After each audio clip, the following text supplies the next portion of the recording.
time for the main event. It's the Tszyu Shine. ¿Qué onda, vatos locos? Damas y caballeros, it's your boy Dave in the 702, coming right back at you for that best boxing recap on YouTube known as the Tszyu Shine. Joining me all the way from the city of brotherly love, Drew Boots Evo. How you doing? Tired. Drew Boots Evo. Drew, it was a good weekend for the sport of boxing. I know that you're melting out there. Shout out to all the blue collar workers doing their thing out here in Las Vegas in the hot desert heat. But even my boy Drew out there in Philadelphia, the main streets of Philly, doing that good hard blue collar work in the damn nasty humidity. Drew, how humid is it? Really humid. Oh man, that shit will wear a brother out. Drew, good to see you back here on Monday night. Shout out to Remy, the first person to join us. I say salute to you too. So Friday, Drew, you know, I had that tickets on Saturday, and we got the big news that Janibek, the middleweight champion, unified middleweight champion, or whatnot, couldn't make. He didn't even attempt to make weight on Friday at the scales for the top rank fight. The top rank fight I had tickets to celebrate my wedding anniversary with my wife at the Palms Casino. He was at the top of the card. Drew and I spoke on Friday, and we're like, wait a minute. He had thought that they had weighed in, but I read no. It was Thursday that he went to the hospital. So, you know, in most situations, guys, the champion that doesn't make weight on the scale, he loses his title right there and there on the scale. But I think, Janibek made the right move, because today I'm reading that Janibek fully intends to come back to the division at 160. And by basically calling the fight off on Thursday, he preserved himself the world champion status.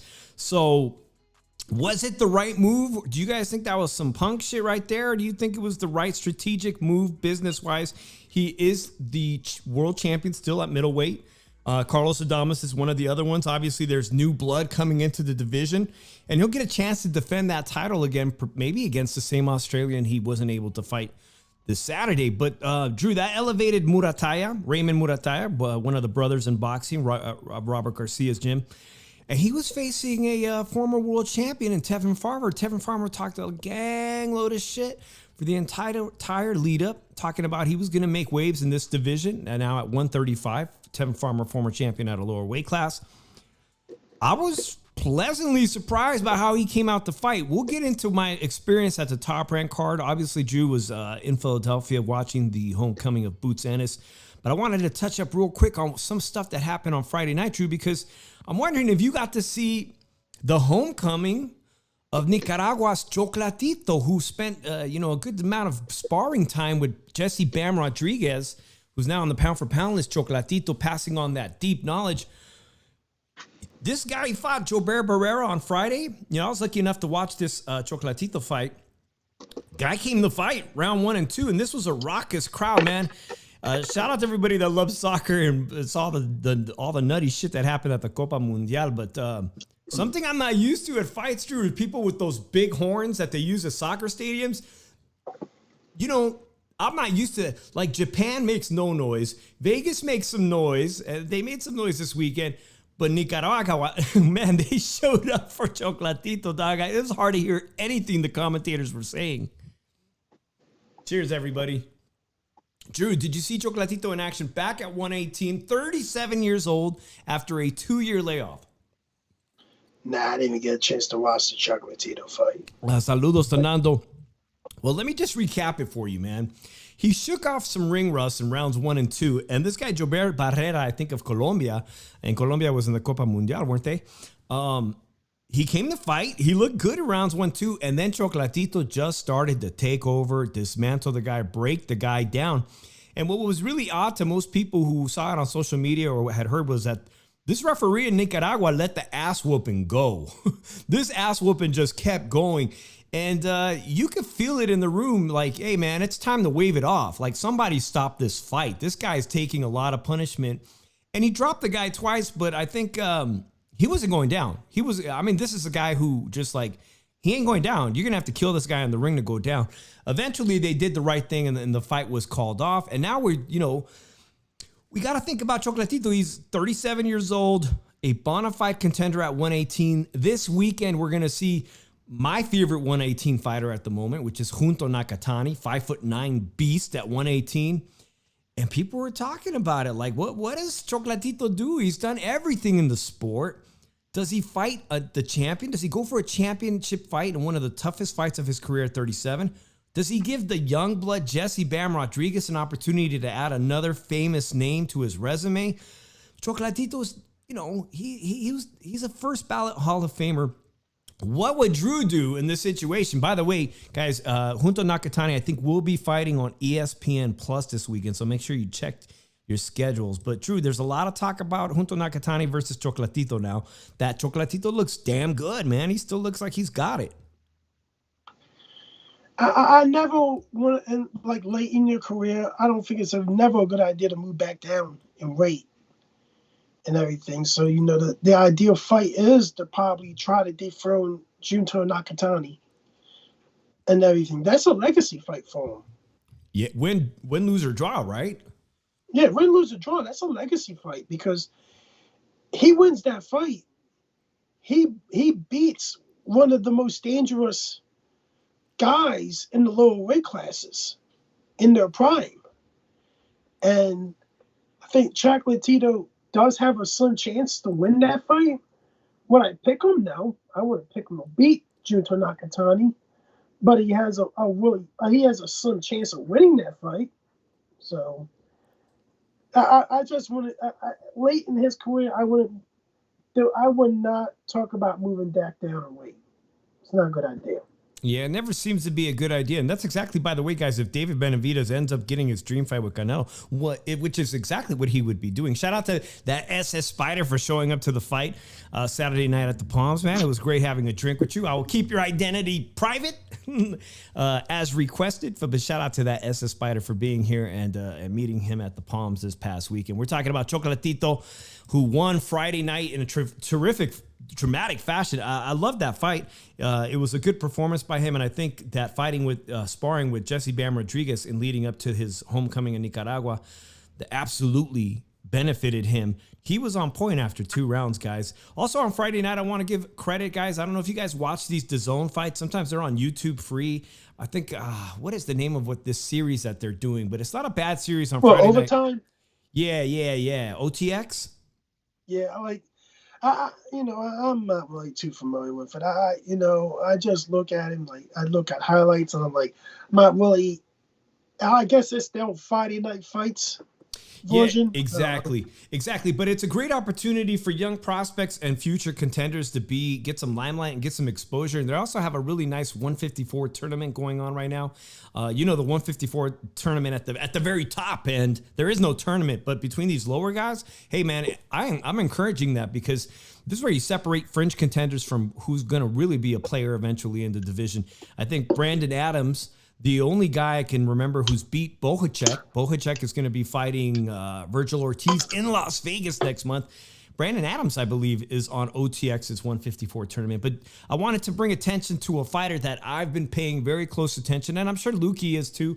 Lukey Boxing, shout out to him. And that's David Lopez out of Oakland, California, Drew. And why it was so important this weekend that I'm following David Lopez, who's only got maybe 5 or 6 career fights. And you should be keeping an eye on this lightweight yourself too, guys, because he's got unreal natural ability. He has a very limited, they intentionally didn't want him to do a lot of amateur, but he's got the skills that are transcending to be a really top-notch pro, and he's fighting on OTX. So keep your eyes on him.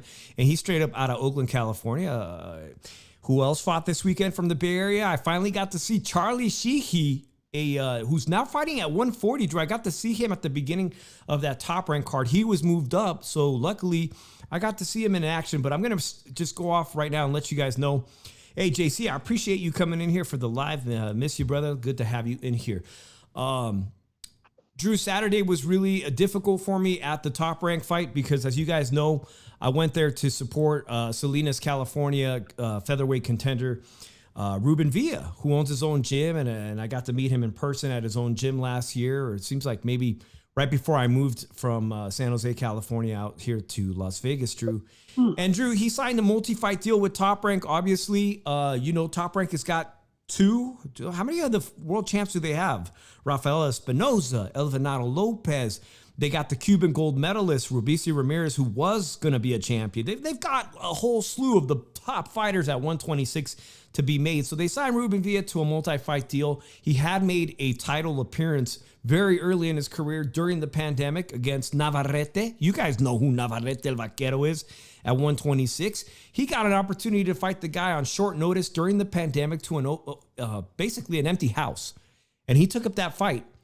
And he was dropped, but man, he performed admirably. And ever since then, Drew, Elvinado Lopez, a guy he beat on Showbox, has become the world champion, one of the big stars. And Ruben has been bouncing around. He bounced around to Thompson Boxing, got himself back on Top Rank, Drew, and hundreds. Drew, I swear, I don't know if the noise was transcended, but I didn't prepare the video for you guys.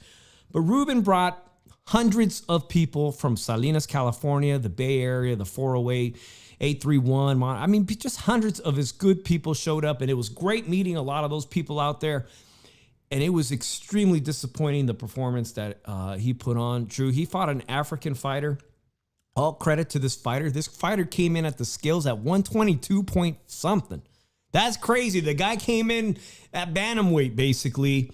And for some reason, hey, this is boxing. Sometimes, guys, everybody has a bad night, and one bad night can set you back horribly, because Ruben was on the verge of getting a title opportunity, and he wasn't in the fight. I mean, round 1 and 2 came out, and you could see that he wasn't making the proper adjustments, unfortunately, to the African fighter's volume, punching, offense.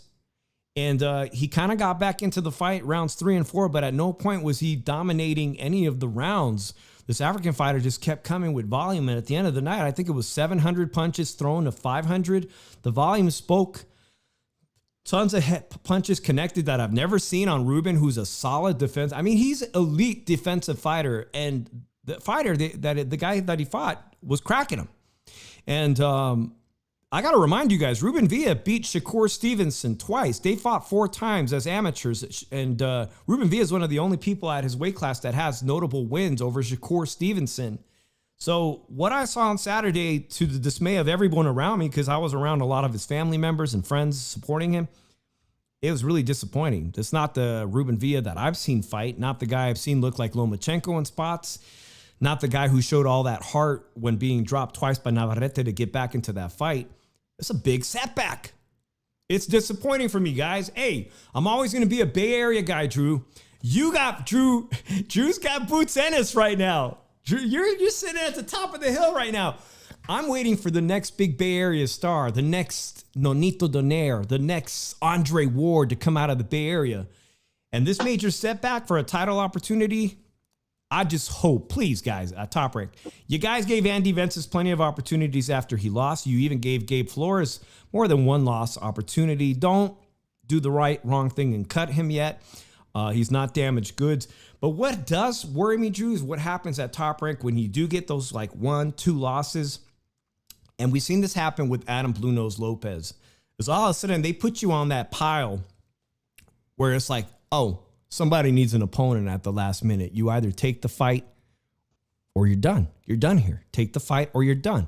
You could be called up to fight at 1:30. Take the fight or be on your way. You know what I'm saying? And Adam Blue Nose Lopez never turned down any fight against anybody, whether it was Oscar Valdez at the last minute. You know what I'm saying? And when you're not ready for these next weight classes or your opponent, you're being called upon at the last minute, it don't work in your favor. And all of a sudden I would hate for this to happen, is you'd be delegated to like being back on a basically a smaller circuit, club fighter circuit. And that worries me extensively, guys. We'll keep our eyes on that Ruben Villa career. Let me know if you guys watched it. JC says Blue Nose was giving Valdez issues, and I was there at that very first fight when he dropped. I was sitting with Adam Blue Nose's family on my sides, and he dropped Valdez, and it was like, damn, this guy there's always guys that are just at the verge of possibly being a world champion and always come up short and are still going to be remembered for being memorable fighters with tons of heart. And I hope Adam Blue Nose Lopez continues his career. We just saw him, I think, on Pro Box, put on a hell of a fight and still come up short. And that's the way it goes. That's the way it goes, guys. All right, Charlie Sheehy makes his debut at Top Rank at 140 pounds, Drew, and I'm going to be real with you. Charlie Sheehy is actually improving. I don't know if you guys got to watch him. Charlie Sheehy out of the Bay Area, a standout amateur on the circuit, is developing really well. In fact, I seen him looking better than, to me, he looks better than Arnold Barboza. No disrespect to Arnold Barboza at 140. He's got a big fight coming up ahead against Jose Ramirez, Drew. But Charlie Sheehy is he's looking like a guy that's putting it all together right now. And he went up in weight, and he's looking stronger at 140, shockingly. So anybody here, let me know if you guys paid attention to Charlie Sheehy. He's a guy I'm going to be keeping my eyes on, Drew. Have you seen him fight lately?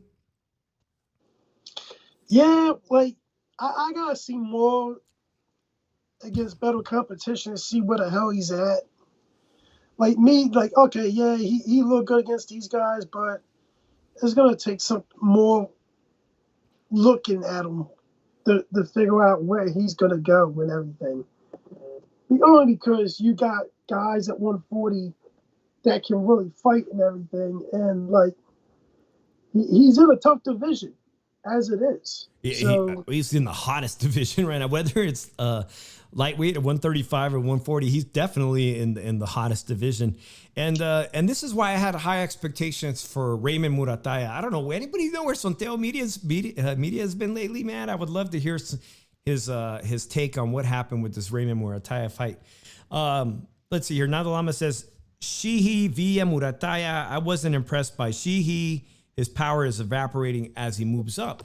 So, I'm not going to say that he's got tons of power, but I think that he's made boxing wise, he is improving, and with the level of competition, he's going to have to keep improving at every opponent that he faces. I would have to give David Lopez, like, this guy's got a ton of power, and he actually had to go all 6 rounds on that OTX on Friday. But that's a good thing. In many ways, that could be a good thing too, to go rounds. But you know what? He's saying that his power's not coming up to with him. I'm going to be honest. I think we're going to have to say that for Teofimo. And then he's talking about moving up to 147.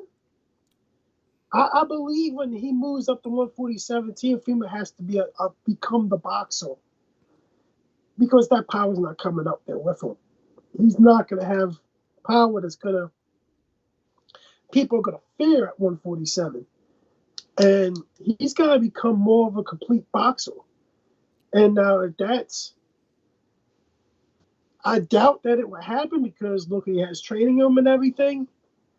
But if Teofimo is thinking about moving up to 147, that's the guy that has to become more of a boxer when he moves up to 147. That power, tell you the truth, is barely at 140. Like, he couldn't stop that dude. Like, the dude that he was with, like, the dude he fought just fought.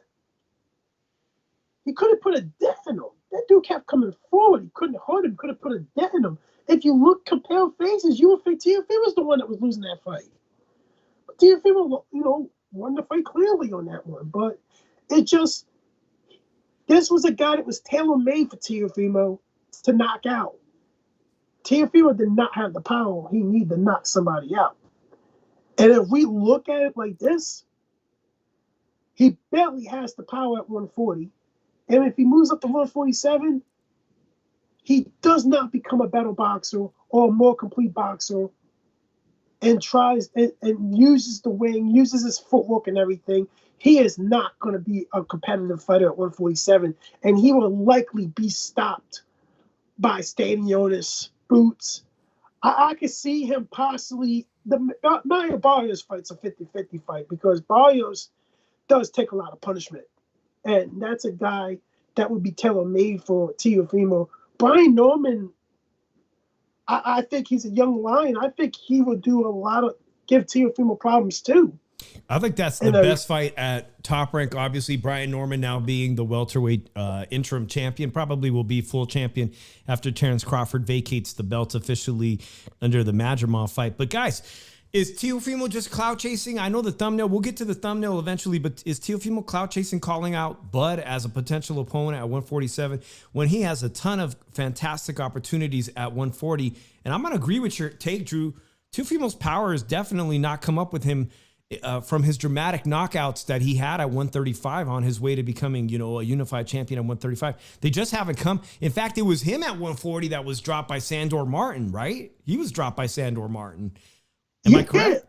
And arguably twice, because I thought they didn't count the second one, but he arguably knocked him down twice. Yeah, JC says Barrios is a hype job. And here's the deal with the welterweight division. Like, Mario Barrios was a guy that was considered a paper champion at 140. I think he achieved the WBA secondary title, but nonetheless a championship. And he moves up to welterweight, and he's having a fucking great, excuse my language, he's having a great run at welterweight with the help of San Jose's Bob Santos and camps. He's having a pretty good run, Drew, and now he's trying to take that and cash out with Manny Pacquiao. Instead of saying, I'm mad, Drew. Instead of saying, I'm going to fight Boots, I'll take the Boots fight. Dave, let's look at it like this. You watched his last fight, right? Yeah, he fought the brother of Marcos Maidana, who we had never seen fight. But here's the thing. He took a lot of fucking punches. His face looked a fucking mess. And everything. Like, Mario Barrios, I'm sorry, Mario Barrios is a guy that was in the right place at the right time when it came to getting a title and everything. But but come on. Why wouldn't they put him and Stanley in the same fight? Or they put him in different fights on the same card? Because they think Stanley will beat Barrios. And why would they not have a unification with Barrios or maybe Boots? Because Boots will destroy Mario Barrios. I think if a guy is thinking about moving up from 140 to 147 and he wants to get a title, what's the easiest path to the title? Mario Barrios. He's the most beatable champion in that division. He's the weakest champion. So you rate the newly crowned Brian Norman with the interim title above Mario? Let me tell you something about Brian Norman. Brian Norman is a very underrated guy, and he showed it when he knocked out a guy that had an iron chin and stopped him and broke him down. The way that he broke down Giovanni Santillan, the way he broke him down.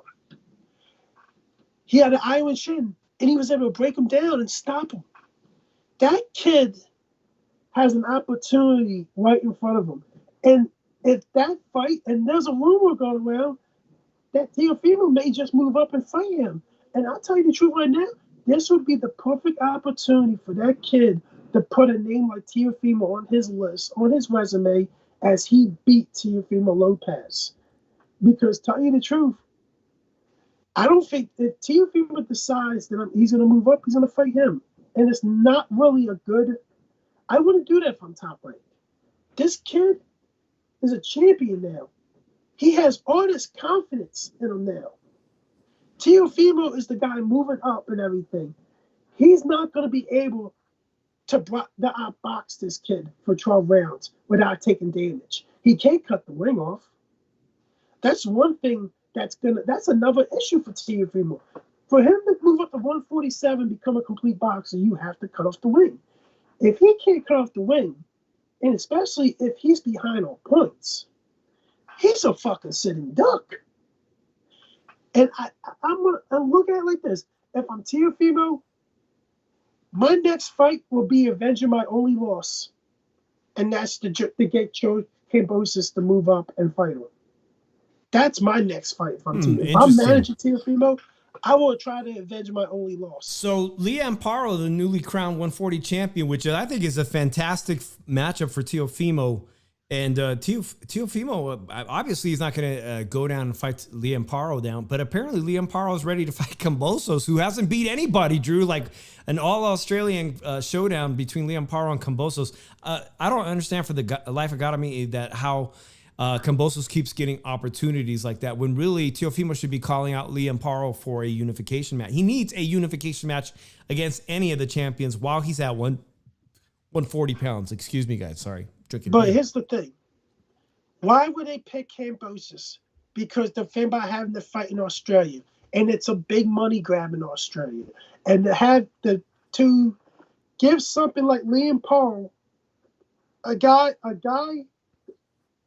his own big fight in Australia, where he's from, as a champion, to fight another Australian and a former unified lightweight champion, it's a money grab. And to tell you the truth, I have nothing against him doing that right now because he's on that way. He went into Puerto Rico and defeat Matias. Right, in his backyard. In his backyard. I have no problem with it right now. At the next fight's a unification after that, I have no problem with him doing that because, tell you the truth, who else is going to try to unify right now? Nobody. Well, of the 140 champions, I'll give you that. I don't see Pitbull Cruz calling out anybody using social media, and he's got a big social. I don't see him calling out anybody. He's fighting actually a guy moving up from 135. You're right about that. I don't see any of these champs moving up. But let me highlight Nando's comment because he's spot on, man. The welterweight and middleweight divisions are a hot mess. Boots is the best one, and he's an email champ. Now, I won't agree with that. He's the email champ.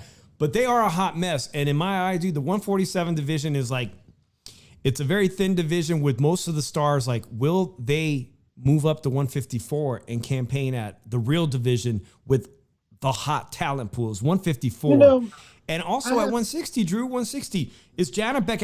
I heard that Janibek couldn't make weight and ended up in the hospital in Vegas. Yeah, you think, is he moving up to 168? Here's the thing about 147. There's still good fights at 147.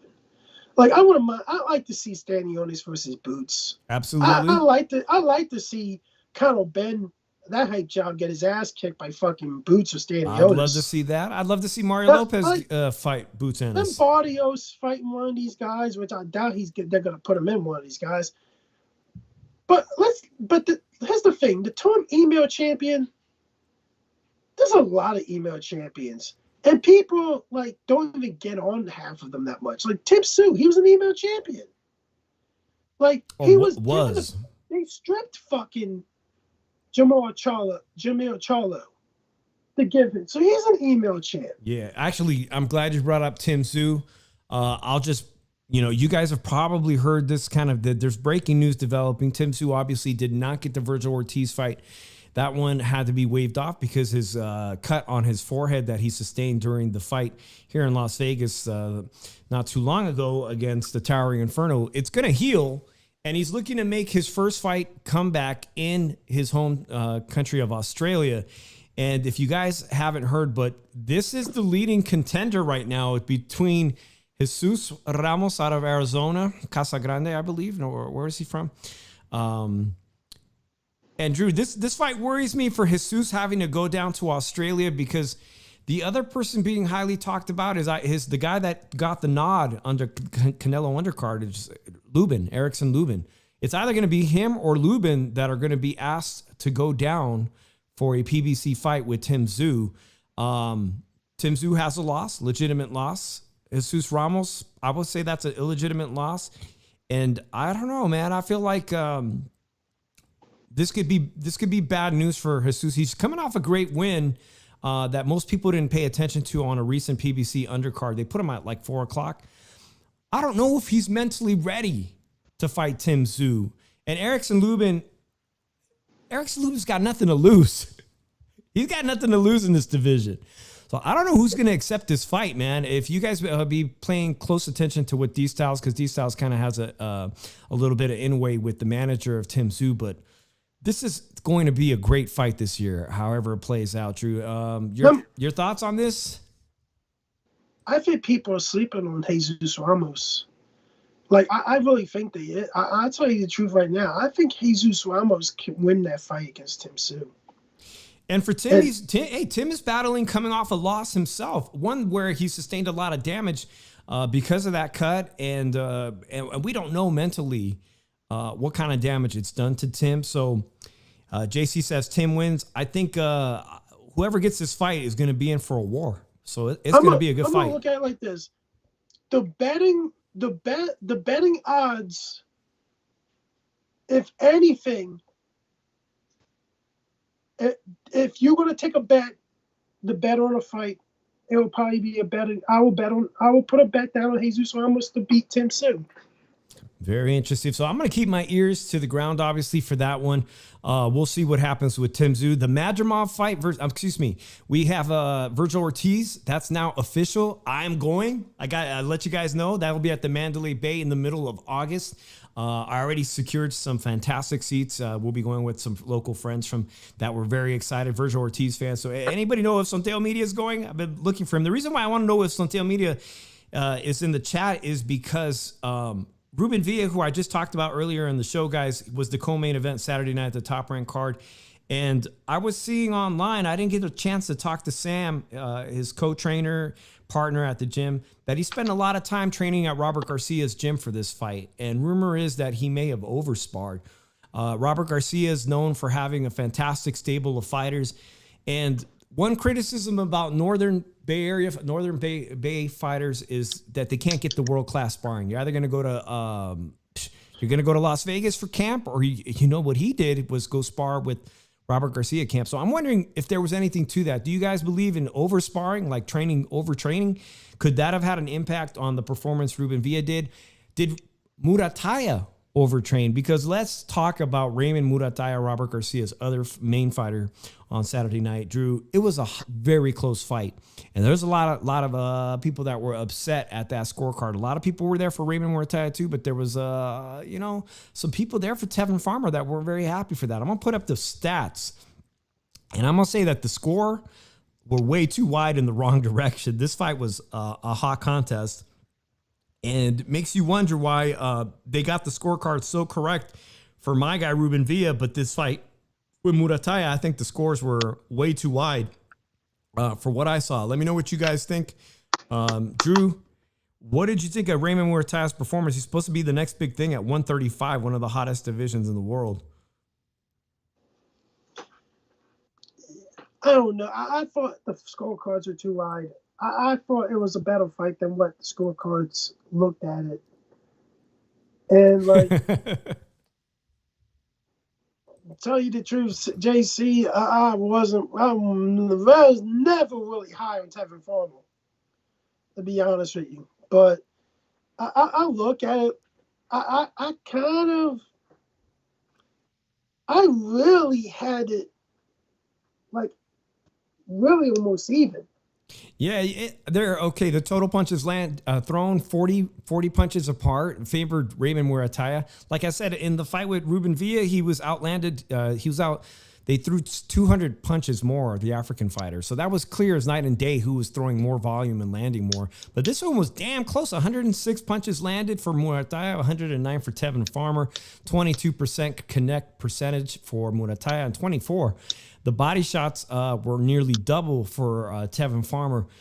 I would say he performed better Raymond Murataya rounds 9 and 10 to close out the show. But, man, this was a very close fight. Nando says Murataya, another guy that doesn't seem to give a fuck. But something is in the water. Like, Dave, I watched this fight twice. The first time I had to fight a draw. Okay. The second time, I really had Murataya edging it. But, Okay. this fight could arguably be a draw, or even other guy winning by edging it out. But this was a razor close fight. And, for them to fucking give those wide scorecards and then having, and this isn't the first, this has been, if you're looking at it, more of a consistent trend in the last couple of weeks, because the week before that, you got Shakur Stevenson greatly getting wild. On top rank, right? On the top rank card, nonetheless. Yeah, and it was they had that as a close fight. To tell you the truth, I had it 9-3 for Shakur Stevenson. And a couple of people told me they had 11-1. I'm like, I don't think I like 11-1's pushing it, but I got it 9-3. and everything. Like I only, but the wrong guy won the fight. I think these judges that are being picked here, I think they need to do like an interview.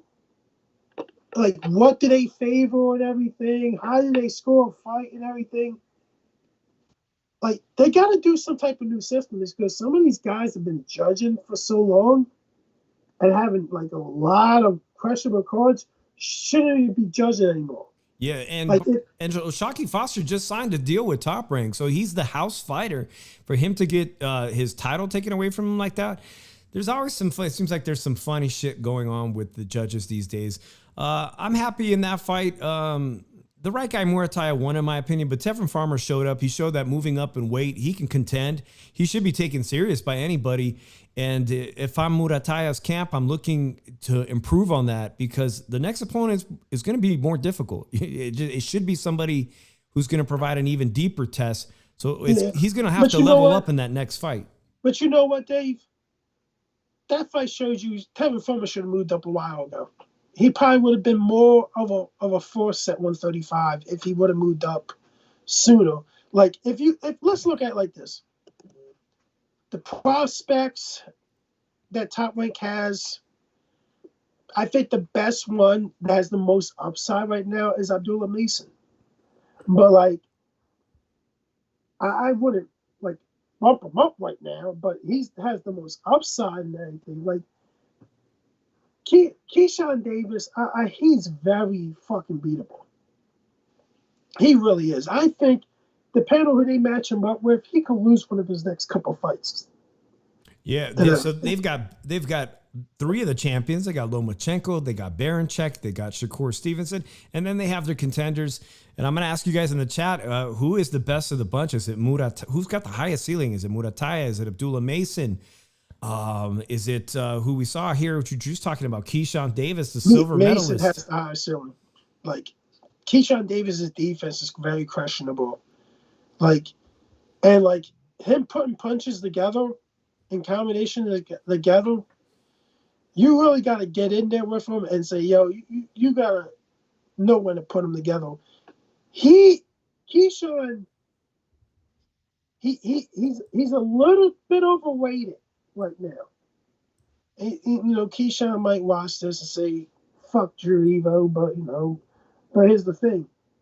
Fuck yeah for picking that fucking woman and that fucking thing. You fucking rigged the fucking show. But that's another show. That's another thing and everything. But I look at it like Keyshawn Davis. I think 130, the landscape of 135, I just don't think that he's going to get a title until all these guys are gone. Yeah, appreciate Tony Boswell. Yeah, that's right. Thank you for coming in here on the Shoe Shine and hitting that like button. Respect everybody watching the show. Appreciate you, Tony. I think Chicano's trying to get under your skin a little early. He said, I think Boots might be a borderline prospect. We're going to get to Boots. I don't know, man. I got my stream meats ready for the next Canelo fight, Chicano. Oh, man. So beautiful segue, Drew. The Canelo shortlist, the drama continues. We've got no official news. I know Salvador from ESPN and Espanol is reporting that the deal between him and Eubanks Jr. is almost finalized. But to be honest, I'm seeing dates where they're proposing a date early September. They're proposing a date Mexican Independence Day, and they're proposing a date in October with nothing really concrete coming out. I mean, that's the closest. I don't know, guys. Let me know what are your thoughts on this. Obviously, the Eubanks Jr. fight, I'm just surprised that it says Canelo wants to have this fight in Las Vegas. So I thought the whole point of fighting Eubanks was to go across the pond to perform for the UK fans, which makes a lot of sense. It is the we're wrapping up the end of the Canelo era.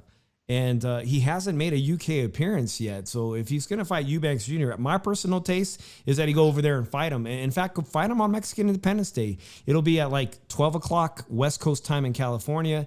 You won't be interfering with the UFC card later in the night. That's just me. That's right now is my preference. The Edgar Berlanga fight is going to be a hard sell on the West Coast in Las Vegas. He ain't fucking selling that fight. People need to stop with that shit. And we don't know. Let me ask the chat. Do you guys think the Eubanks Jr. is all cap and it's just to put attention to Berlanga and eventually he settles on Berlanga? Is there a possibility it's all cap? Like, listen. If Puerto Ricans know Edgar Berlanga has no chance. Like, come on, it's not gonna sell the fight when he's a C- level fighter. Dave, this is like a fucking Yordrum and everything. And the thing about it is, we didn't have to pay pay-per-view to watch him fight Yordrum. You would have paid to watch him fight a C- level bum? Edgar Berlanga's a bum. I don't give a fuck anybody says. You put that dude in there with a top 5 super middleweight, those guys are gonna stop him. All of them stop him. Yeah, the PR teams are working quickly when you've got graphic posters like this already. Canelo versus Eubanks Jr. I don't know who he's gonna pick. I hope we have some news on this by next week. I've got some other boxing news before we move on to the main event, which is obviously the Boots Ennis homecoming. Is that Zepeda, William Zepeda, guys, 135, number 1 contender. We've been talking about the 135 division. We talked about Murataya's lackluster performance against Tevin Farmer this Saturday. And the hot news is that the WBC president, Suleiman, today ordered, with a purse bid date, to make it official that Zepeda and Shakur Stevenson must fight. And there is a purse bid. And Oscar sat down with Shakur last week and said, the only way you get to fight my guy Zepeda is if you sign a four-fight deal with Golden Boy. That's the only way. So we were talking a lot about is Terrence Bud Crawford ducking Boots? What's going on? But what's going on with Oscar? Is Oscar ducking? Is Oscar ducking Shakur? I wouldn't say that he's ducking Boots. I want to say that. I want to go that far. But, like, let's look at it like this. First of all, let's look at it like this. I'm going to tell you about Shakur Stevenson. Shakur Stevenson uses fighters' name for clout. He's never serious about fighting these guys. Come on, if he was serious about fighting these guys, he would have took Devin Haney's fucking 25% and fight him. He's using his name for clout. That's all he does. All he does is on Twitter is do that shit. It's a fucking disgrace what he's doing. I personally, Drew, I favor that fight. I favor the Baranchek fight. I'm gonna be honest with you why. I'm not 100% confident that Zepeda breaks through Shakur. One thing about Shakur is that for the Zepeda fight, he's going to have to focus on defense like double, because that's what Zepeda can do. He's going to throw double the punches that anybody is thrown on you, and they're going to land. But if Shakur focuses that much on defense, will he beat Zepeda, or will he just not throw hands? Here's the thing. That fight's a 50-50 fight. Okay. I'm going to tell you why it's a 50-50 fight. If Shakur would actually go in there and fight and be the boxer that he is, that he should be, all that talent that he has and not waste it, he should be able to time Zepeda and get him at will. And he has the talent to time, Zepeda. But on the other hand, if Zepeda can cut the ring off, Zepeda should win this fight. But it's two different things. It's like if this guy comes to fight or comes to try to get his signature win by beating the balls off this dude, he's gonna try to time him. But Zepeda's signature wins right there. He's got to cut the ring off and make sure he can't fucking move. He can't fucking move around like that. If he can cut that ring off, Dave, there's most likely William Zepeda wins this fight. If he can't cut the ring off, Shakur Stevenson wins this fight. So That's how it comes down to. It's a 50-50 fight. Nando brings up a great point because we got to remember Shakur is now a promotional free agent, and Bob Arum basically said, go test the waters. Go see what the market will pay you. You didn't take my offer of 5 fights for $15 million, which is a guaranteed $3 million per fight. You didn't want that deal, so go see what anyone else will pay you. Now, if it goes to purse bid, Nando Lamas brings up a fantastic point, is that because he is the WBC champion, the majority of the purse goes to Shakur Stevenson. So I don't know. What do you guys think in the chat? Do you guys think that, come purse bid, Golden Boy makes an offer on that fight? I mean, to keep it, he is a promotional free agent. They could literally get this fight. I'm gonna be honest. I don't think anybody bids more than $3 million for this fight, and that's what he wants for himself. It's like this, Dave. If this didn't go to post bid, I'll be honest. I think William Zepeda's the A side. But he won't get the benefit of getting because it's already in the commission. It's going to be a post bid. Shakur gets the lateral shove. Right. I'm saying, but if we look at it, if this didn't go to the post bid, William Zepeda's the A side. He's more of a draw than Shakur Stevenson. Like he's got to look at it like this. Shakur Stevenson will be a B side to possibly if you look at the top 5 fighters in 135, he's possibly a B-side to 3 of them. He's a B-side to Zepeda. He's a B-side to Loma. He's a B-side to Tank. Yeah, I'm just putting it out here for Top Rank. If I'm Top Rank, I would be inclined to offer the Baranchek fight. I would be inclined. I'm going to be honest with you guys why is because Lomachenko says he will never fight Baranchek. You're never going to get a unification between those 2 Ukrainian brothers who were on the same Olympic team. But you would see a fantastic matchup between Lomachenko and William Zepeda. That's a fucking banger. That's going to be a classic right there. And the only way to make that happen is if Zepeda wins a title from Baranchek. Then you also got the possibility of making a Tank Davis fight versus Zepeda. But none of that happens if Zepeda, by a whim, or because rightfully so, is defeated by the sleep master, Shakur. But if we look at it like this. If Shakur takes the fight, here's the thing. It's been ordered, so he's either going to fight him or he's giving that belt up. That's the thing. Like, he's giving that belt up. Unless he gets a contract done with Tank, which there are rumors about that Tank wants to fight Shakur, and Loma, and they asking Loma to step aside to let these 2 fight, which... You know what? You want to fight him? Go ahead and fight him. You want to take him out the picture real quick? Take him out the picture because Shakur is in danger of being taken out the picture if he fucking fights Zepeda or Tank. Like, Baranchek's the only other champion he can beat. I don't think he beats Loma. I don't think he beats Tank. I'll tell you the truth. I will probably, if I'm betting on him and Zepeda, I will probably put money on Zepeda to win that fight because I can see him cutting that wing off. And I can see him cutting that wing off because if you look at it, if Shakur can't hurt him or Shakur cannot time him and he cuts that wing off, Zepeda should win that fight easily. Now, if Zepeda does turn that post bid down, which I don't think he does, I think here's the thing, because the ball's in Zepeda's court too.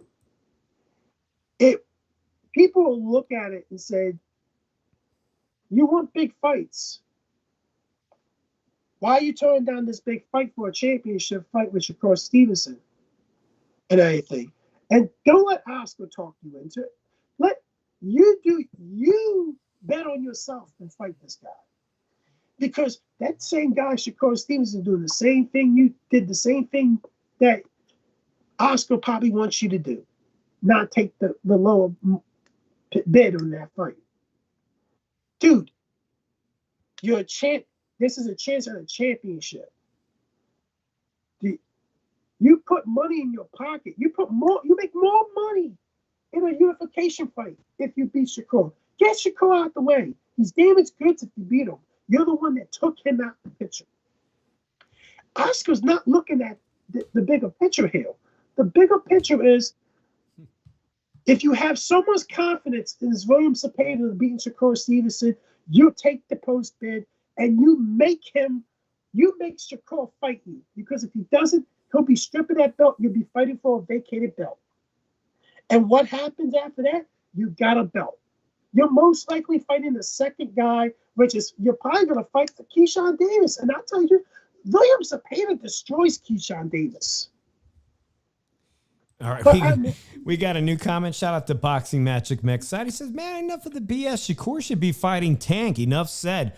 You know what? That's all I'm going to read because, of course, that is a fantastic fight. He is a champion, and Tank Davis should be trying himself to be unifying those titles, and that is a very interesting matchup. Obviously, it would be one of the best matchups of 2024. Any of those matchups are fantastic, Drew. But here's the thing. I look at it like this. Zepeda, this is the perfect opportunity because are any of the other sanctioned bodies calling for him to fight a champion? No, you to tell you the truth, this is the guy that most likely he could beat. Like, seriously, if Shakur can't hurt him, all he has to do is cut the ring off, and he wins the fight. There should be no way he loses this fight, Zepeda, if he cuts the ring off. No way. So why, and after that, you will say, oh, it's a duck. Like, I'm not saying it's a duck. It's a stupid fucking move. You don't fucking take this post bid. Like, what are we waiting for? What the fuck are you waiting for? Like, seriously, this not a good business decision. Take the fight with Shakur. You be the man that beats Shakur Stevenson. You heard it from Drew. Like, why are we fucking telling, like, he's not getting awarded another title shot right now. Fucking take the Shakur Stevenson fight because most likely Shakur Stevenson's the one that's not going to fucking take the fight. And what you're doing, you're fighting for a vacated title. Like, I just don't understand. Why Damn, are we Drew's playing this shit? Drew's playing chess out here. He's saying Shakur ducks at the end and drops his title. Now that might be interesting, Drew, because Shakur was seen with Eddie Hearn this past weekend on the East Coast in Philadelphia, right? Eddie Hearn and Shakur are very much in communication about becoming a matchroom boxer. And as far as I know, there are no titles over on the DAZN side, right? So he would just be defending his titles against the likes of Andy Cruz, hard defenses, or potentially moving up in weight to 140. I don't know if he signs with Eddie Hearn. It looks like the money's going to be good. I think I was joking to our boy, what's his name? I don't. Professor. Here's the thing. I don't think the Tank Loma fight signed yet. It's 80% confirmed. It's still a chance it could fall apart on some little shit. I wouldn't count on it yet, but it's 80% confirmed. Shakur, like, here's the thing. I think it's the best business decision to force this post bid and accept it, because you put the ball in Shakur's court. And if he doesn't want to fight Zepeda, he's gonna fucking vacate. You're fighting for a vacated belt, and that opens up to a unification, which is more money. And I think people need, like, the fucking be. That's a better business decision. Like, I don't care what Shakur doesn't sell. Force him to fight you, or force him to vacate the belt. Oh, I gotta use the bathroom real quick. All right. I'll run a news. I'm going to talk about this news story while you go to the bathroom then, Drew. All right, guys. Tony says, is Tank versus Loma signed? Actually, it looks like it's very close to being a done deal for November. And now that I live out here in Las Vegas, guys, November is actually a fantastic time for a super fight like that, because room rates typically in Las Vegas are very affordable in November. And there usually aren't huge UFC or boxing super matches like that. And I believe that last year I saw Lomachenko versus Devin Haney in November, and that was a sold out house. So it's very likely that they're talking about MGM Grand or the T-Mobile. I think T-Mobile, I think they got a good shot at selling out the T-Mobile in November. So everything's pointing to Tank fighting Lomachenko in November, and it's going to be a hell of a fight. And actually, I think November is a very agreeable time for them to come in the best shape possible. So anyways, guys, we're going to do another news story real quick before we move on to Boots Ennis' performance in Philadelphia. And the big question is Terrence Crawford avoiding him as a business move at the moment. But there was some real fuckery. You guys know that last week, it felt like last week. I'm not sure if it was because I forget everything. But Nate Diaz fought Jorge Masvidal, and there was some legitimate boxers on there. We had the son of Fernando Vargas, Amado Vargas, beat Sean Garcia, the brother of Ryan Garcia. That was great. We also saw Sugar Shane Mosley's son, and what looks like we saw the last fight of Danny Jacobs' career. But in the main event, Nate Diaz, shout out to everybody from the 209, has filed a major lawsuit. This is a statement from Fanmio. So it came out earlier today that Nate Diaz, this is what I read. I'll put this on the screen. But apparently Nate was paid like $500,000 advance, to which he says it was a $10 million guarantee. That he was guaranteed $10 million for a pay-per-view against Jorge Masvidal. And we all know it was a questionable win, but they both performed great, and it was a fun fight to watch. He says they asked him to give him back that $500,000 check, and that in lieu of that, they would give him the full amount, the other $10 million. Now I'm reading that he did accept the $1 million advance, and that the rest of the $9 million would be paid out after the pay-per-view. And you know that pay-per-views, they usually take a while for them to funnel through the actual numbers and whatnot. But he says they guaranteed him $10 million, and he ain't getting no payment. So that begs the question with Fanmio, who managed to pretty much sell out this event. It looked like 18,000 people showed up to watch this fight, Drew. I'm talking about Nate Diaz suing Fanmio for $10 million. He said they ain't paying him. They haven't paid him. If they haven't paid him, Drew, did they pay Amado Vargas? Did they pay Ryan Garcia's baby brother? Did they pay Danny Jacobs, who just announced his official retirement? Who did they pay? Dog, they sold 18,000 seats. And according to Nate Diaz, he said the guy who owns Fanmio told him, if I pay you that, my wife will leave me. So you ain't getting it.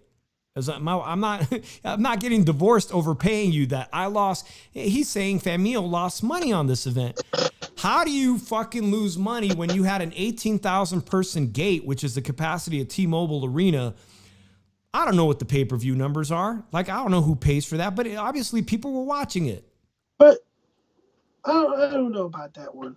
Like it did good. It had 18,000 people. The pay-per-views numbers, I don't know about the pay-per-view numbers. Now, obviously, if you can't pay Shakur Stevenson $3 million, did you really guarantee Nate Diaz $10 million? Because, you know, he would never have made that in the UFC. Nah, here's the thing. I think it was wrong to offer him $10 million.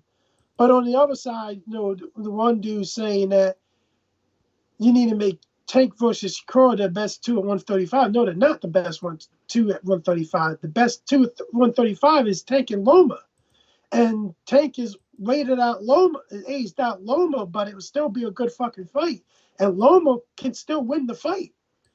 And like, tell you the truth, I don't know what the fuck the dude sees in Shakur Stevenson, man. Like, Tank, I think, spanks Shakur Stevenson. I don't think Shakur, like, if you're going to look at it like this, Shakur Stevenson gets stopped by Tank Davis.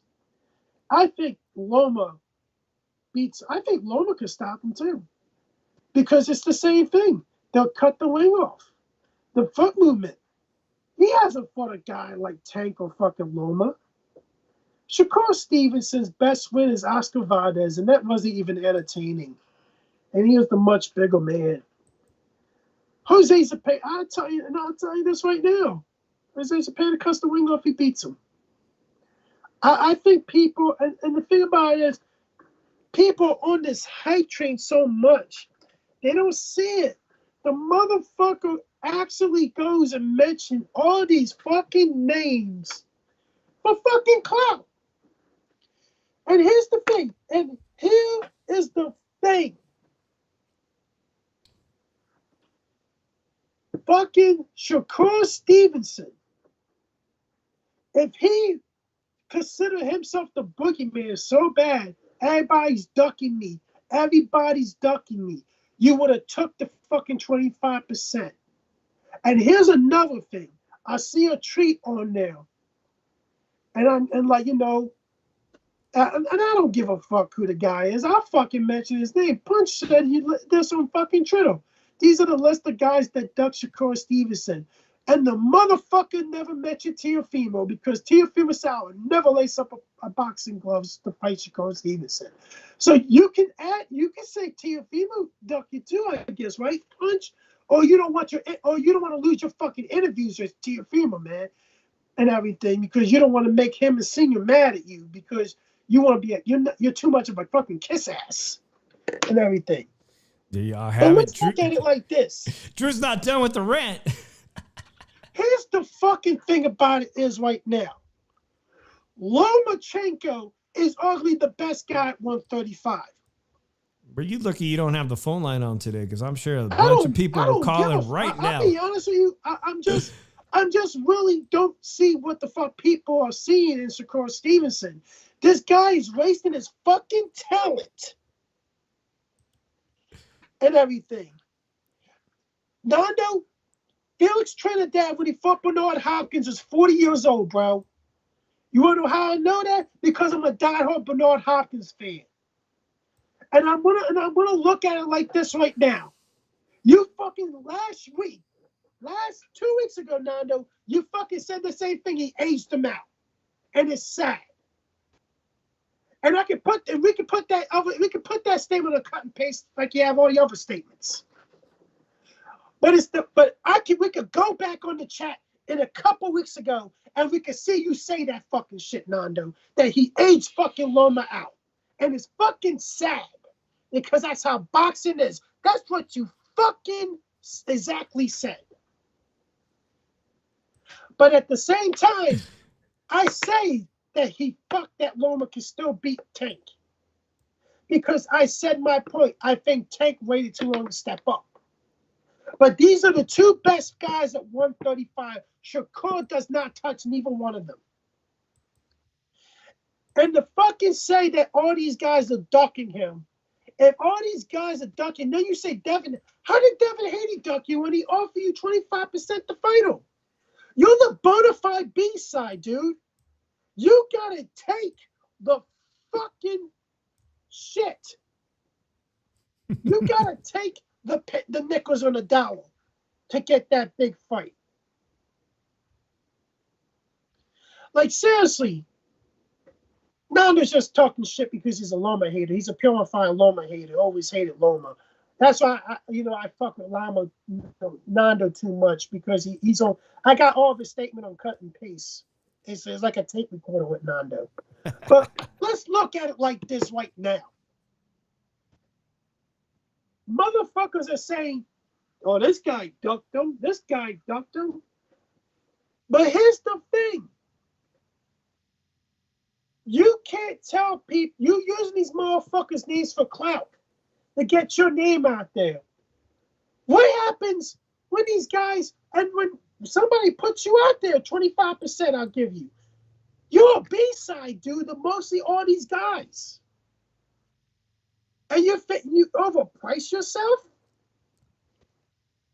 Shit, seriously?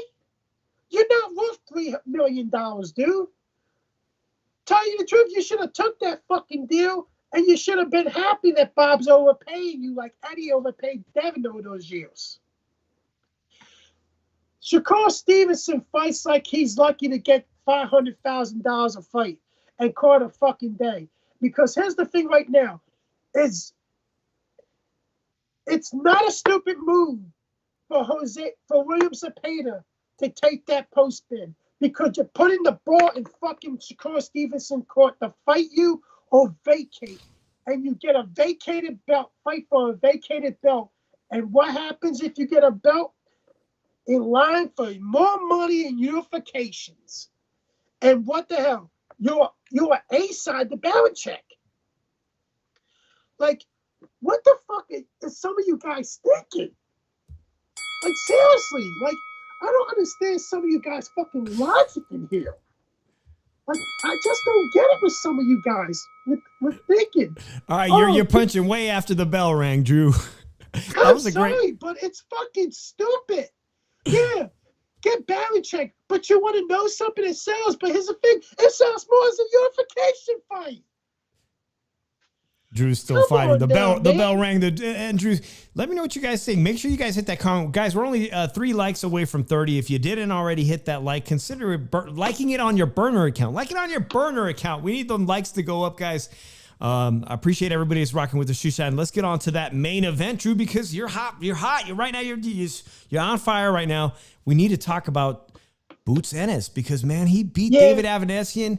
Did he beat David Avanesian even better than Bud Crawford? And Drew, immediately after the win, the phone call was made to the Turkey Al-Sheikh. And he said, make that fight with Terrence Bud Crawford. But Terrence is going to be moving up to 154 pounds. Obviously, Terrence Crawford is the last undisputed champion at welterweight. Everyone seems to agree that welterweight division is hot garbage. Now, Terrence Crawford, he ain't moving back down for this fight. But you know what, Dave? He ain't moving back down to 147. Only full belt era undisputed champion at welterweight. Rightfully so. It took him a while, and now he's moving on next month to fighting Madrimov. And by the way, did you see? Have you seen what this dude looks like right now? Look at this dude. This. Is this fake? I think people need to stop putting the thing that Terrence Crawford's ducking boots. He's not ducking boots. He's moving up. He's doing his thing. Because here's the thing. Terrence Crawford became undisputed by beating the best guy in that division at will. Yeah, he beat the brakes off of Errol Spence. Yeah, he beat the fucking balls off the motherfucker. He only won one fucking round before the stoppage. Let's just point it out there right now. That's the first round. But I think this Madrimov is not an easy fight.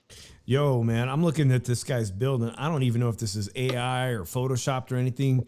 But let's just say he's not a small fighter, a small 154-pound champion. It's not. Obviously, it's going to be the biggest test so far, probably in Terrence Crawford's career right now. Yeah, I still think he wins the fight by decision, but I think Madrimov's a really hard, difficult fight for Terrence Crawford. The dude can box. The dude has power. Like the dude, yeah, he does not have a lot of pro fights, 10 fights, but the dude can fucking fight. And I think I'll remind everyone, he's a decorated amateur, obviously, with tons of amateur international elite experience.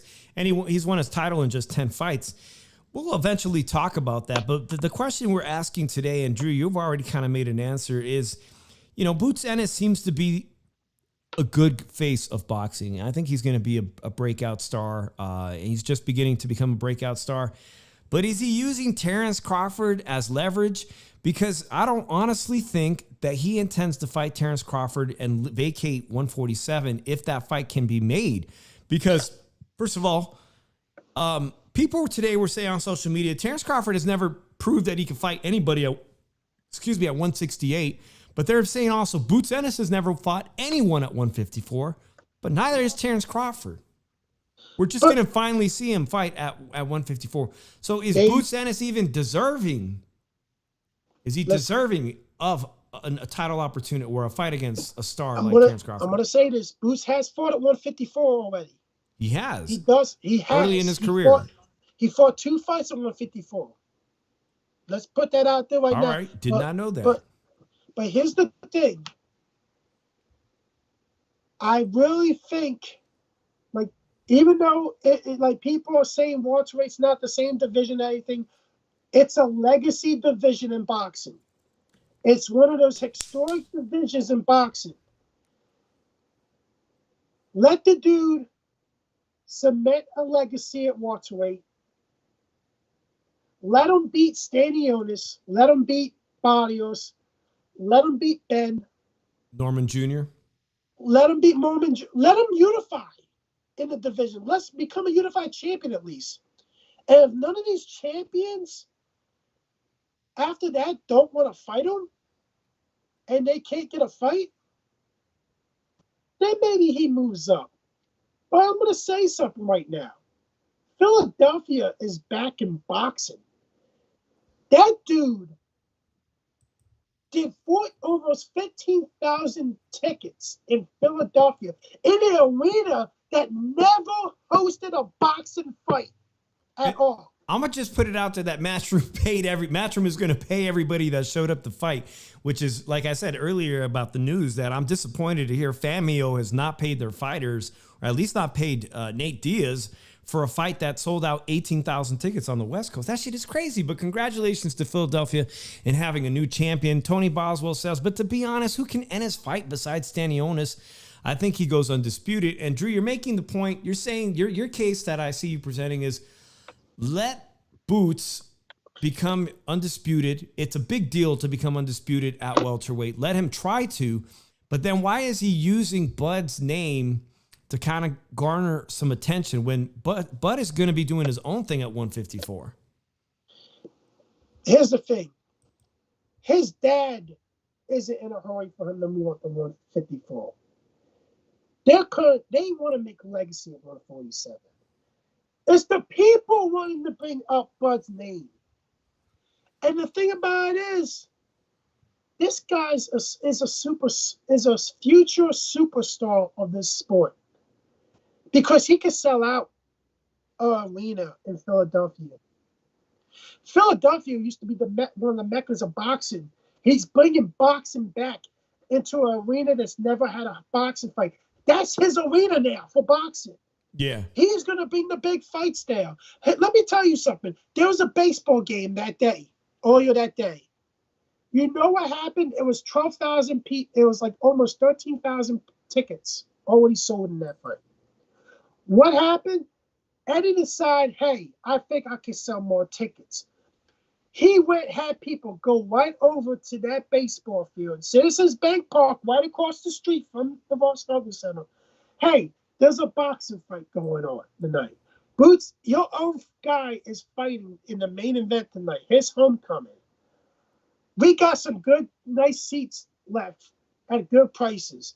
You want to know what a lot of those people did in that baseball field? They were like this. It's a nice cap off. They went right over and bought, and he sold almost 3,000 more tickets. In a span of almost an hour, sold almost 3,000 more tickets. This is somebody that wanted to make a huge pop. He made a huge pop in Philadelphia. You got two guys on the undercard from Philadelphia. And it was overall success. And he sold more tickets in a fight than David Benavidez. He sold more tickets than Tank Davis in Baltimore or in Washington, D.C.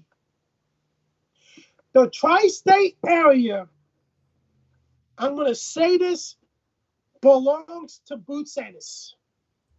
And I think Boots Ennis is slowly becoming a star in the sport. And I tell people this right now, let him stay at 147. Create a legacy. Because I tell you this right now, when he moves up to 154, the fights are going to be there. The fights will be there, and I will think he can beat some of those guys at 154. But these guys right here at 147, he beats them all. He should become undisputed at 147. Okay. But here's the thing. I don't think Mario Barrios fights him. It's not looking good. Okay, shout out to Boxing Barbecue for this graphic here. Boots Ennis versus Mario Barrios. With the history of PBC working with Matchroom Boxing and DAZN in general, and just kind of what we're hearing from Mario Barrios' camp, they have a potential matchup with the return of Manny Pacquiao coming back down. This is obviously for Mario Barrios, this is the toughest fight of his career, a very dangerous fight. And one where they're both champions. Where do you settle on a city? What city would this be hosted at? I would like to see Mario Barrios step up and take this challenge. It's truly a career-defining fight, whether you win or lose. It's a fantastic matchup. Obviously, Stanionis is a great fight for Boots Ennis, and it's one that potentially, because Stanionis doesn't have a fan base like a central home base, maybe Stanionis, it'd be favorable for him to go actually fight in Philadelphia. That's a really hard test, obviously. Brian Norman Jr., now with Top Rank, an Atlanta kid. He doesn't really have a home fan base. Atlanta's not hosting major fights. I think it would benefit Brian Norman Jr. too if he wants to take that smoke to go to Philadelphia and do it there too, based on the success of what Boots Ennis did this past weekend. Now, I'm not sure what happened to Drew. He was on a really good rant. So I'm just going to ask you guys, what do you guys think? Is Boots Ennis unnecessarily bringing up Bud, who's about to host a big fight with Riyadh season?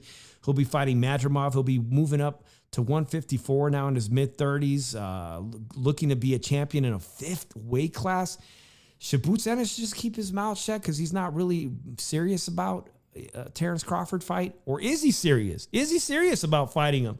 You're not going to bring down the big star who's been around for many, many years, 4-division champion like Bud. He's not coming back down to 147 for this guy. He's just not as good as he is. As good, the business don't make sense. This person, Boots Ennis, is just at the beginning of his stardom, the beginning of his prime, and he's not calling the shots when it comes to Terrence Crawford. Now, I see this comment, Nando mate. He says, I bet folks in SoCal rather spend their money on the Virgil Ortiz fight the following week. And I'm going to the Virgil Ortiz fight, man. Nando, you should try to make it. You should, if you can, make 2 vacations back to back. You should come out to Vegas and do that because the tickets for that fight are extremely reasonable. Now, my one big complaint about Golden Boy is that a lot of their prospects that they put on their cards, sometimes it makes for good, good matchups, but I think the card overall is probably not going to be very exciting. Not like the Riyadh season card. So I would have loved to have seen that Riyadh season card take place right here in Las Vegas. I'm shocked right now with the climate in Southern California that it hasn't sold out. I'm actually really surprised Terrence Crawford hasn't sold that fight out yet. I'm curious how they're doing. I would have loved to see that fight take place in Las Vegas, but we get Virgil Ortiz in the middle of August. So if anybody's going to be coming out there, don't forget to hit me up on my Instagram. It should be on my page. All right, we got 29 likes. I appreciate it. We got 15 people still rocking with us. I don't know if Drew's coming back. So just let me know what you guys think again in the comments section. There are a couple fights this weekend. If you care. Now, my friend was going to host a home housewarming party in Southern California. Shout out to my boy Johnny. You guys probably seen I've got a skit with Johnny here on my channel. But he was going to host a Jake Paul, Mike Tyson party, and he's disappointed because that ain't taking place. What you are going to get this weekend, if you give a shit, probably is his pay-per-view here with Jake Paul, who's been hovering well over 200 pounds. He'll be fighting this guy, Mike Perry, who is undefeated in bare knuckle. He's got a 5-0 perfect record in bare knuckle. I've seen his fights. I've seen the Luke Rockhold, the Eddie Alvarez knockout. I mean, it's influencer boxing. I don't know. It's real boxing. The guy's was a serious UFC fighter and now been perfect in bare knuckle fights. I think it's a great last minute opponent. Will you guys tune in to watch this? Or at least tune in to the highlights to see what happens with this fight. Mike Perry could definitely crack, but obviously this is boxing and there's the use of gloves now, and Jake Paul has all that experience. So will you be watching this? If you're not going to watch this, Golden Boy, and this is what I like about Golden Boy, guys, because obviously I brought up the show. I brought up that, I was kind of butthurt that Ruben Villa from Salinas, our guy, he didn't win his fight on Top Rank, and it's a major setback. But somebody that also is going to be headlining a card this weekend for Golden Boy, and Oscar De La Hoya is still firmly behind Rocha. Rocha was destroyed. I mean, the same way Giovanni Santillan out of San Diego was wrecked by Brian Norman Jr. recently. Brian Norman Jr. Came up on that vacant interim title. Santillan beat the brakes off of Rocha. And Rocha beat the brakes off of, y'all remember, Blair the Flair. So all these welterweights. But Oscar's not giving up on Rocha. Maybe he sees that as a fluke. And he's headlining the card this weekend. I think this one's taking place at an Indian casino in Southern California. It'll be available on DAZN Golden Boy Fight Night on July 19th. So make sure you guys tune into this one for Rocha. Let's see if Rocha's still going to be a player at welterweight. And Tony says, I don't watch Jake fight. No, I totally understand. Some people don't think he's been great for the sport. Other people think, you know what, more eyes on the sport. But always, as a combat sports fanatic, I always tune in to watch. If I have access to it, I'm going to watch the highlights. I just can't help curiosity. Just can't help myself. Dominguez is undefeated. This is sink or swim for Rocha. And you love those fights because obviously Oscar still believes in him, is going to give him this one opportunity. And if Dominguez comes up victorious, well, that's the way the sport of boxing, the business works, man. When you just move on, which is why this week I was reading, that Keyshawn Davis, who we were talking about earlier, he's got an opponent that beat him not once but twice. Gold medalist Andy Cruz, and Andy Cruz is now at Matchroom Boxing with Eddie Hearn, and he talks a lot of smack about Andy Cruz, but again, is it just clout chasing when that fight is most likely unlikely to materialize? And I said it earlier last week. I said this, guys, regarding Shakur Stevenson. If I'm Eddie Hearn, I'm signing Shakur Stevenson to a one-fight deal for a lot of money.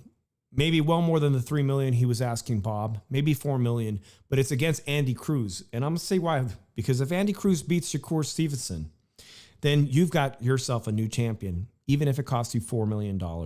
Now Andy Cruz is your champion over at Matchroom in one of the hottest divisions in all of boxing. So what happened to my boy Tszyu, guys? It's been great, guys. Hey, Ryan, I appreciate you coming in. Hopefully you get to watch the replay. Everyone that's come in. My boy Tszyu disappeared, but it's been a great hour plus.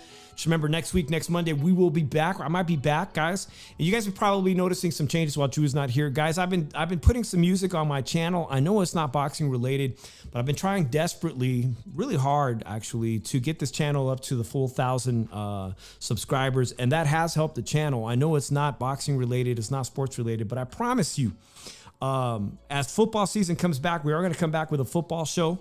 We're going to keep our dedication to boxing, obviously. And the music is just in the interim to get those numbers up. So if you haven't subscribed, hit the notification. Let somebody know who loves the sport of boxing. We're trying to get to that 1,000 monetization level. And then I'm going to move. Basically, I'm going to be starting a second channel about my life in Las Vegas, a complete like a vlog, cinematography channel, music, food, travel. I'm going to be starting a second channel. So don't worry if you're like, man, he's DJing on his channel again. It's just temporary, guys. It's been great. I'm Dave in the 702. Appreciate every single one of you guys. We'll be back next Monday at 7:30 p.m. Until then, everybody stay blessed. Peace out, everybody.